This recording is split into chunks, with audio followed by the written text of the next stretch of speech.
We're in the midst of a power failure now going on, closing in on 2 hours in Toronto, almost all of southern Ontario, the northeast U.S. coast as well, New York, New Jersey, Ohio, Michigan, fairly widespread, Don.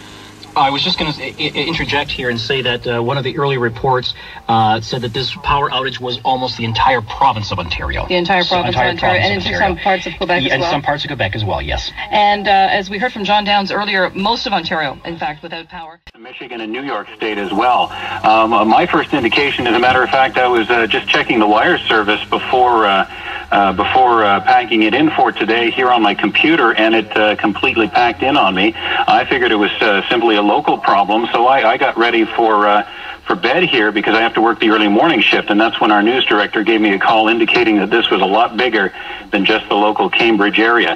Now, I can tell you in this particular neighborhood and what I'm hearing from our affiliate station 570 News in the Kitchener area, the big problem here is, of course, traffic lights. Traffic lights are out, and a lot of people a little confused as to what they should be doing at those traffic lights, which is probably the situation right across the affected area. In this area as well, a lot of people who may have been low on fuel in their vehicles running into problems at gas stations. Of course, the knocking out the power to the gas stations. People can't get fuel for their vehicles, and some people indeed are actually stranded because they're so low they can't drive home. Now, the situation here, we are being told that there are a few fender benders as a result of the traffic light situation. Nothing major to report at this time, and of course, police and other emergency personnel in this area advising local residents do take care if they do have to drive somewhere. They're also advising people if they can stay in their particular location, be at home or at work or wherever, to stay where they are until the power comes back on.